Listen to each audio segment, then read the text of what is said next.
नमस्कार, आप देख रहे हैं न्यूज 18 बिहार झारखंड। मैं हूं आपके साथ रुचिका राज। बुलेटिन की शुरुआत झारखंड में चुनावी हलचल के साथ करेंगे। दुमका की बीजेपी प्रत्याशी सीता सोरेन ने पूर्व सीएम हेमंत सोरेन, उनकी पत्नी कल्पना सोरेन और जेएमएम पर जोरदार हमला बोला है। राज्य के बीजेपी दफ्तर में प्रेस कॉन्फ्रेंस में उन्होंने ये कहा है कि उन्हें कभी भी परिवार और पार्टी में सम्मान नहीं मिला।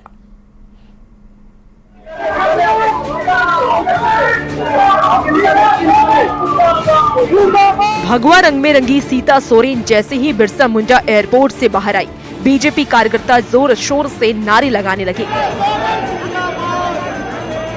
कार्यकर्ताओं का जोश देखकर सीता सोरेन का चेहरा खिल गया। तब तक बीजेपी कार्यकर्ता उन्हें फूल मालाओं से लाद दिया। एयरपोर्ट से सीता सोरेन बीजेपी दफ्तर पहुंची। यहाँ भी बीजेपी कार्यकर्ताओं ने उनका गर्मजोशी से स्वागत किया। इस मौके पर प्रेस कॉन्फ्रेंस को संबोधित करते हुए सीता सोरेन ने जेल में बंद देवर हेमंत सोरेन को आड़े हाथों लिया। जो मुझे उस जगह पर बहुत पीड़ा और सम्मान नहीं मिलने की वजह से इतना बड़ा जो निर्णय मैंने लिया, ये अपनी खुद की निर्णय है।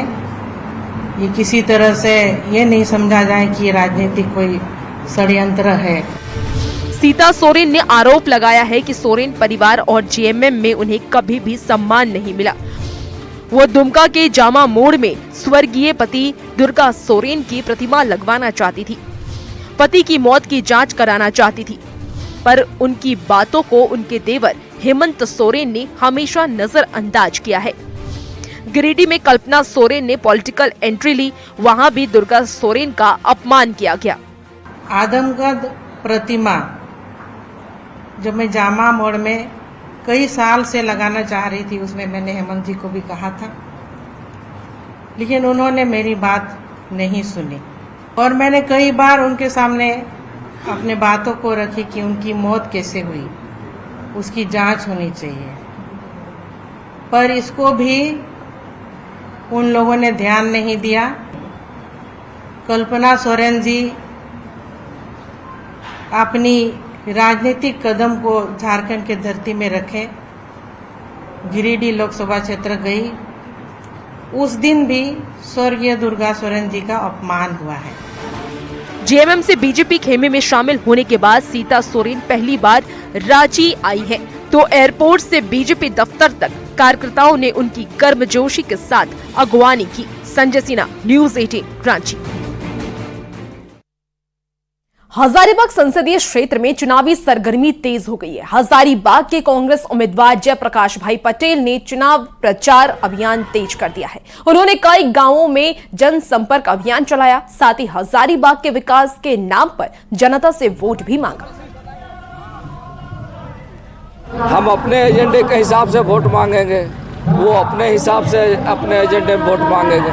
लेकिन आज जो हजारीबाग का परिस्थिति है, वो हजारीबाग स्थानीय चीज़ों को देखते हुए इस बार इस माटी का बेटा को अपना प्रतिनिधि बनाएगा। कल कारखाने जो भारत सरकार के द्वारा संचालित है, यहाँ के लोगों को जमीन लिया गया, यहाँ के लोगों को घर से बेघर किया गया और आज हमारे लोग अपने न्याय के लिए भटक रहे हैं। चाहे वह बड़का गांव एनटीपीसी में अपने मुद्दे को लेकर आंदोलनरत है, चाहे आप सीसीएल बीसीसीएल में चल जाइए, अपने ज़मीन देकर नौकरी के लिए लोग भटक रहे हैं, संघर्ष कर रहे हैं। हमारे लोगों को न शुद्ध पानी मिल रहा है, न शुद्ध हवा मिल पा रहा है और उल्टा हमारा ज़मीन भी लिया जा रहा है। दिल्ली में 31 मार्च को होने वाली कांग्रेस की सीईसी की मीटिंग में बचे हुए प्रत्याशियों के नाम का ऐलान हो सकता है। झारखंड प्रदेश कांग्रेस के प्रवक्ता राकेश सिन्हा ने यह बताया है कि फिलहाल 3 प्रत्याशियों के नाम का ऐलान हो गया है। बची हुई सीट पर सीईसी में चर्चा होगी और इसके बाद नाम का ऐलान होगा। सीईसी झारखंड के परिप्रेक्ष्य में हो गया। दूसरा सीईसी जो है 31 तारीख को आहूत की गई है, क्योंकि 31 तारीख को वहाँ दिल्ली में इंडिया एलायंस का एक महारैली भी है, तो हमें यह लगता है कि शायद उस दिन भी हो जाएगा। नहीं तो ये प्रस्तावित है अभी, तो स्वाभाविक तौर पे अगर उस दिन होता है तो उस दिन भी झारखंड का चर्चा जो है आ सकता है। झारखंड की महिला कांग्रेस कार्यकर्ताओं ने अपनी ही पार्टी पर आधी आबादी की उपेक्षा करने का आरोप लगाया है। कांग्रेस ने अब तक 3 प्रत्याशी के नाम का ऐलान कर दिया है, पर किसी भी महिला नेता को टिकट नहीं दिया गया। आधी आबादी का सवाल, कांग्रेस में बवाल। महिलाएं भी दावेदार, कांग्रेस में क्यों दरकिनार? क्या झारखंड कांग्रेस को महिला उम्मीदवारों पर भरोसा नहीं है? ये कहना है खुद कांग्रेस की महिला नेताओं का, जो कांग्रेस आला कमान से सवाल कर रही हैं। सवाल ये कि आखिर पार्टी ने झारखंड में एक भी महिला उम्मीदवार पर दांव क्यों नहीं लगाया? अब तक 3 सीट पर प्रत्याशी के नाम का ऐलान हो चुका है, पर एक भी सीट महिला नेता के खाते में नहीं गई। दरअसल कई दिनों के मंथन के बाद झारखंड से कांग्रेस के 3 उम्मीदवार के नाम का ऐलान किया गया। कांग्रेस ने खूंटी से कालीचरण मुंडा, लोहरदगा से कांग्रेस के पूर्व प्रदेश अध्यक्ष सुखदेव भगत और हजारीबाग से बीजेपी छोड़कर कांग्रेस में आए जेपी पटेल को मैदान में उतारा है। प्रत्याशियों के ऐलान के बाद जहां कांग्रेस को लग रहा था कि अब असमंजस की स्थिति दूर होगी, तो वहीं दूसरी ओर पार्टी की महिला नेता टिकट बंटवारे में महिलाओं की अनदेखी को लेकर आवाज मुखर करने लगी है। मेरा सवाल शीर्ष नेतृत्व से है कि माननीय राहुल जी अभी जो न्याय यात्रा के दौरान जो घूम घूम करके एक आदिवासी और आदिवासी महिलाओं की बात जब आप करते हैं, तो आप देखेंगे कि कहीं ना कहीं महिलाओं की उपेक्षाएं हो रही हैं। और अगर खास तौर पर आदिवासी महिलाओं की, मैं एक शेर के साथ कहना चाहूँगी कि लोकतंत्र की खूबसूरती में शायद आदिवासी महिलाओं की खूबसूरती भाता नहीं है, जिसका परिणाम आप देखेंगे कि आज अगर आप ऊपर से नीचे जितना भी 3 फेज या 4 फेज या 5 फेज जो भी पूरे देश में आज निकला है, उसमें आप देखें कि आदिवासी महिलाओं को कितनी भागीदारी मिली है। झारखंड में कांग्रेस 7 सीट पर चुनाव लड़ रही है, जिसमें 3 सीट पर तो प्रत्याशी उतार दिए गए हैं। ऐसे में महिला नेताओं को अभी भी ये उम्मीद है कि हो सकता है पार्टी अगली लिस्ट में किसी महिला उम्मीदवार पर भरोसा जताए। हमारे गठबंधन में मात्र 7 सीट का ही 7-5-1 का ही चल रहा है रिश्ता। अब उसमें देखिए कि 7 में भी अभी हंगामा हो रहा है कि कैसे हम मान लें। तो ये कहाँ तक होगा और कैसे होगा ये तो पता नहीं, लेकिन हम लोग अपना डिमांड तो करते हैं। देना नहीं देना ये तो आला कमान का है, लेकिन जहाँ तक राहुल जी का बात है तो राहुल जी ने हमेशा से महिलाओं के पक्षधर रहे हैं और हमें उम्मीद है कि 3 में कम से कम 1 सीट तो जरूर मिलना चाहिए महिला को। अब कांग्रेस अपनी ही नेताओं की उम्मीदों पर खरी उतरती है या नहीं, और प्रत्याशियों की अगली लिस्ट में महिलाओं को जगह मिलती है या नहीं, ये तो वक्त ही बताएगा। लेकिन बड़ा सवाल ये है कि क्या महिलाओं की अनदेखी चुनाव में कांग्रेस पर भारी पड़ती नजर आएगी? अविनाश कुमार, न्यूज़ 18, रांची। झारखंड में लोकसभा चुनाव की रणनीति पर चर्चा के लिए रांची में एनडीए के शीर्ष नेताओं की बैठक हुई है। आजसू अध्यक्ष सुदेश महतो के आवास पर हुई बैठक में झारखंड प्रदेश बीजेपी अध्यक्ष बाबूलाल मरांडी और बिहार के सह प्रभारी दीपक प्रकाश भी शामिल हुए हैं। बैठक के बाद बाबूलाल मरांडी ने यह दावा किया है कि झारखंड की सभी 14 सीट पर एनडीए की जीत तय है। वहीं आजसू ने गिरिडीह के प्रत्याशी का नाम जल्द ऐलान भी किया है। क्योंकि एक साथ ही पहले प्रदेश रहा है, तो राजनीति में थोड़ा बिहार को भी ध्यान में रखा जाता है और झारखंड को भी ध्यान में रखा जाता है। अगर दोनों प्रदेश की आप देखेंगे तो फिर आपको लगेगा कि भाई किसी के साथ कोई इनजस्टिस नहीं हुआ है। इसको हम सब लोग ध्यान में रखते हैं। और फिर विधानसभा का भी चुनाव होगा तो उस समय भी बाकी चीजें जो आज लोग नहीं समझ सके। इलेक्शन है और घटक दल हम लोग मिलके, हमारा कमिटमेंट है पूरे दोनों दलों का और सहयोगियों का कि हम लोग राज्य के सभी 14 लोकसभा को हमें पार्टी के पक्ष में, एनडीए के पक्ष में लाना है और एक बड़ी जीत दिलानी है। तो इसी संदर्भ में पार्टी के शीर्ष नेताओं के साथ विचारों का आदान प्रदान, लड़ने की रणनीति, ये सारे क्रमबद्ध रूप से चलेंगे।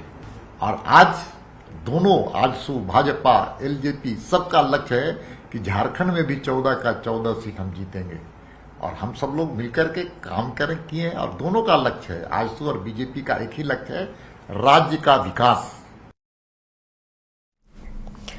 बोकारो के बीजेपी विधायक बिरंची नारायण ने धनबाद के बीजेपी प्रत्याशी ढुल्लू महतो का गर्मजोशी के साथ स्वागत किया है। इस मौके पर बड़ी संख्या में बीजेपी नेता और कार्यकर्ता मौजूद थे। बीजेपी प्रत्याशी ढुल्लू महतो ने कार्यकर्ताओं को संबोधित करते हुए कहा है कि वो किसान और मजदूर के बेटे हैं और संघर्ष की बदौलत यहां तक पहुंचे हैं। उन्होंने अपने ऊपर लगे आरोपों को गलत बताते हुए ये भी कहा है कि उन पर जो केस दर्ज है वो संघर्ष से जुड़े हुए हैं। भैया देखिए, हम लोग विधायक बने हैं संघर्ष के बदौलत, मेहनत के बदौलत। पार्टी जिम्मेदारी दी है, उस पार्टी को निभाएंगे, मगर ये काम ऐसा कोई नहीं करेंगे जो पार्टी पर किसी तरह का आंच हम आने देंगे। हम अपनी राजनीतिक कुर्बानी दे देंगे मगर पार्टी पर आंच नहीं आने देंगे। कोई सा काम ही नहीं करेंगे। हम बोल तो दिए कोई सा काम नहीं किए हैं, और हम में जो जो गलत आरोप लगाए आप देख लीजिए, उसका सर्वनाश चाहे राजनीतिक क्षेत्र में या हर क्षेत्र में उसका सर्वनाश हो चुका है। हम प्रभु श्री राम का भक्त है। चुनौती फिर मैं दे रहा हूं सरकार को, राज्य सरकार को चुनौती, आचार संहिता लगा हुआ है, फिर चुनौती दे रहे हैं। हिम्मत है सरकार तो मेरा सीबीआई जांच करवा ले सारा केस। इसलिए कोई भी चोरी, डकैती, मर्डर, लूट, हत्या का केस नहीं है। हमारा केस आंदोलन का केस है, हमारा केस संघर्ष का केस है, हमारा केस गरीबों का अधिकार दिलाने का केस है, हमारा केस किसानों के लिए लड़ने वाला केस है। गोड्डा के बीजेपी प्रत्याशी निशिकांत दुबे ने देवघर के मधुपुर में लाभुकों के बीच जनसंपर्क अभियान चलाया है। वो केंद्र सरकार की विकास योजना का लाभ पा कर रहे हैं और कई लाभुकों से भी मिले हैं। साथ ही आयुष्मान योजना और पीएम आवास जैसी योजना को गरीबों के लिए लाभकारी करार दिया। मुझे किसी को प्रधानमंत्री आवास मिला है, किसी को उज्ज्वला योजना से गैस मिला है, किसी को किसान सम्मान निधि मिला है, किसी को आयुष्मान भारत का कार्ड मिला है, किसी को पानी की समस्या का समाधान हुआ है। तो ये एक ऐसा विषय है जिसमें कि मानिए जिसको कि अनाज मिल रहा है, फ्री का अनाज मिल रहा है, तो बिजली, पानी, सड़क, खाना, स्वास्थ्य सुविधा, इन सबों का माननीय प्रधानमंत्री जी ने 10 साल में छुआ है और एक पहले प्रधानमंत्री हैं जिन्होंने कि समाज के अंतिम व्यक्ति को छुआ है। सीता सोरेन के सवाल पर जेएमएम प्रवक्ता सुप्रियो भट्टाचार्य ने कहा है कि सीता भाभी ने देर कर दी। उनके बीजेपी में शामिल होने के समय ही निशिकांत दुबे ने ये पोस्ट किया था। उन्होंने ये कहा था कि ऐसी बातें कहने के लिए ही सीता सोरेन को बीजेपी ने अपने पाले में किया है। जमीन है उसको मनगढ़ंत कहानी बनाकर उसमें हमारे मुख्यमंत्री तत्कालीन को भी गिरफ्तार किया गया। उनके यहां जो 13 उम्मीदवार हैं, यदि रिजर्व कैटेगरी को छोड़ दे जो 7 है,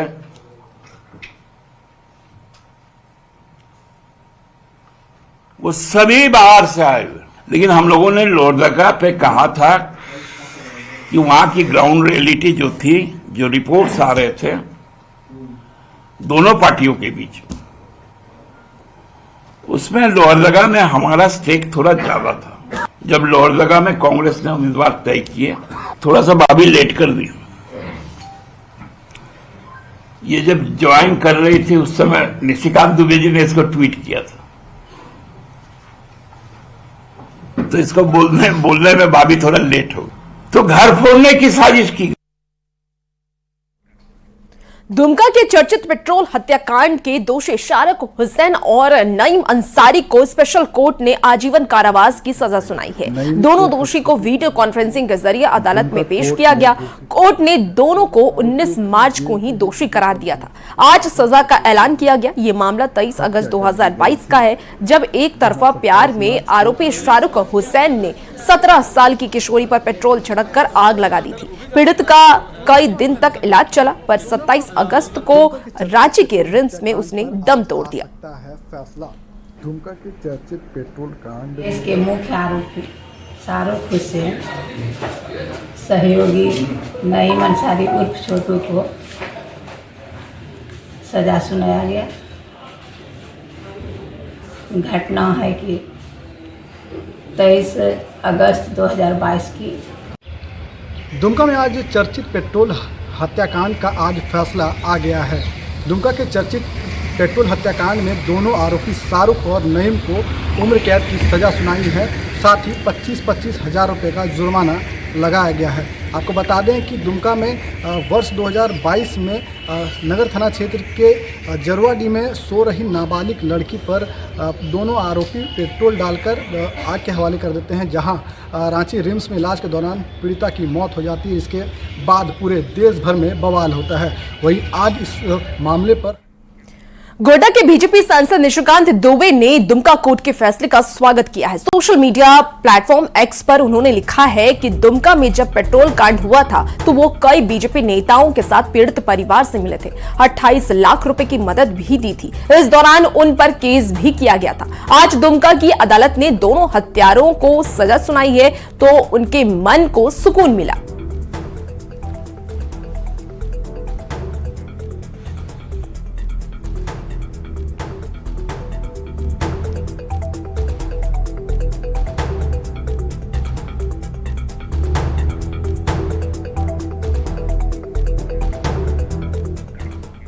गिरिडीह के पूर्व बीजेपी सांसद रविंद्र पांडे ने दिल्ली में कांग्रेस प्रभारी गुलाम अहमद मीर से मुलाकात की है। कयास लगाए जा रहे हैं कि वो धनबाद से कांग्रेस के टिकट पर चुनाव लड़ना चाहते हैं। हालांकि 22 मार्च को धनबाद में हुए होली मिलन समारोह में रविंद्र पांडे ने केंद्र में बीजेपी सरकार बनाने की बात कही थी, पर इस बीच उन्होंने दिल्ली में एक बार फिर कांग्रेस दफ्तर के चक्कर लगाए हैं। इससे धनबाद कोयलांचल का राजनीतिक पारा चढ़ गया है। इस पर धनबाद के बीजेपी प्रत्याशी ढुल्लू महतो ने कहा है कि कोई भी किसी भी पार्टी से चुनाव लड़ने को स्वतंत्र है। और ये हम कह सकते हैं कि जो निजी स्वार्थ के लिए अगर कोई काम करना चाहता है वो कांग्रेस में रहेंगे, जो परिवार के लिए काम करना चाहता है वो जेएमएम में रहेंगे, जो व्यक्तिगत अपने सिर्फ और सिर्फ परिवार और अपने समाज के लिए काम करेंगे वो जेएमएम में। मगर जो समाज के लिए काम करना है, सभी समाज सभी धर्म को एक साथ लेके चलने का अगर सोच रखता है तो भारतीय जनता पार्टी है। ये लोकतंत्र है, लोकतंत्र में कोई भी कहीं से लड़ सकता है, किसी को कोई रोक नहीं है, वो लड़ सकते हैं, स्वतंत्र है। और मैं बहुत खुश हूँ, पार्टी ने मुझको 6 बार टिकट दिया, 5 बार भारतीय जनता पार्टी को सफलता मिली और 1952 से लेकर आज तक गिरिडीह लोकसभा से दोबारा कोई सांसद नहीं बना। से मैं ये चाहता हूँ कि देश के प्रधानमंत्री पुनः तीसरी बार बने और 4 से 5। बीजेपी के हजारीबाग संसदीय क्षेत्र के प्रत्याशी मनीष जायसवाल चुनावी प्रचार में जुट गए हैं। इस कड़ी में वो रामगढ़ के पतरातू प्रखंड में पहुंचे, जहां अलग अलग गांवों में उन्होंने दौरा किया है और बीजेपी के पक्ष में माहौल बनाने की कोशिश की है। इस दौरान मनीष जायसवाल ने न्यूज 18 से खास बातचीत की है, जहां गठबंधन पर निशाना साधते हुए उन्होंने कांग्रेस के उम्मीदवार जेपी पटेल को आड़े हाथ लिया है और कहा है कि हजारीबाग ही नहीं बल्कि पूरे देश की जनता प्रधानमंत्री नरेंद्र मोदी को ही चुनकर लाने वाली है। संवाददाता जावेद खान की देखिए ये खास रिपोर्ट। मौजूद हूँ हजारीबाग संसदीय क्षेत्र के रामगढ़ जिला के दुर्गी में। आप हमारे पीछे देख सकते हैं, यहाँ पर भाजपा के उम्मीदवार मनीष जायसवाल जनसंपर्क अभियान चला रहे हैं, गांव-गांव घूम रहे हैं, वोट मांग रहे हैं। सीधे हम मनीष जायसवाल से बात कराएंगे। सर, अब महागठबंधन की तरफ से जेपी पटेल आ गए हैं, चुनाव रोचक हो गया, कैसे देखते हैं मुकाबला? ये रोचक बनाने का काम आपका है।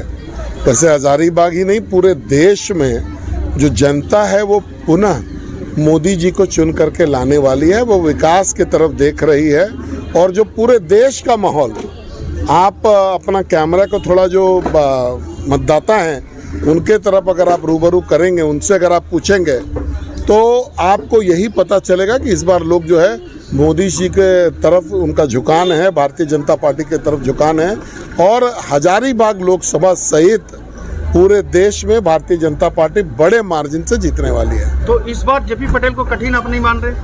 नहीं, देखिए कांग्रेस कोई मुद्दा है ही नहीं और कांग्रेस का प्रत्याशी फिर कैसे मुद्दा बनेगा, ये अपने आप में एक प्रश्न चिन्ह है। कोई आता, पटेल जी हो या कोई भी हो, कांग्रेस को लोग वोट देना नहीं चाहते हैं और बहुत जल्दी आप देखेंगे कि कांग्रेस मुक्त भारत भी आपको दिखेगा। तो जेपी पटेल का कहना है कि मांडू के विधानसभा चुनाव में मैंने एक बार उनको अब हराया है, तो लोकसभा चुनाव में फिर कैसे देख रहे हैं आप? देखिए, मैं आपको केवल याद दिला दूं, वैसे मेरा किसी प्रत्याशी पर व्यक्तिगत कोई टिप्पणी करने का आदत नहीं है, लेकिन पहली बार जब वो जीते थे तो जेएमएम के प्रत्याशी थे और उनका समर्थन भारतीय जनता पार्टी कर रही थी पहली बार जब वो जीत रहे थे तो भारतीय जनता पार्टी का सहारा उन्होंने लिया था सहायक पार्टी के रूप में। उनको पटकनी देने के लिए तैयार हैं। तो ये थे मनीष जायसवाल। कुछ कार्यकर्ता उनसे बात करेंगे। बताइए, मनीष जायसवाल मैदान में है, कैसे देख रहे हैं चुनाव, कितना रोचक हो सकता है? चुनाव में कोई रोचक नहीं है और हमारे बीच में कोई कंपटीशन नहीं है, हम लोग एक तरफा जीतेंगे। मनीष जायसवाल और जेपी पटेल में कितना टक्कर देखते हैं आप? टक्कर कोई नहीं है, मनीष जायसवाल सीधा सीधी जीत रहे हैं। तो आपने सुना यहाँ पर मनीष जायसवाल को भी और कार्यकर्ताओं को भी, उनमें काफ़ी जोश है। उनका कहना है कि इस बार मोदी जी के नाम पर, मोदी जी के विकास के नाम पर हम लोग हजारीबाग समेत पूरे भारतवर्ष में 400 पार के नारे को कामयाब बनाएंगे। जावेद खान, न्यूज़ 18, रामगढ़। और फिलहाल इस बुलेटिन में इतना ही। खबरों का सिलसिला जारी रहेगा, बने रहिए न्यूज़ 18 बिहार झारखंड के साथ।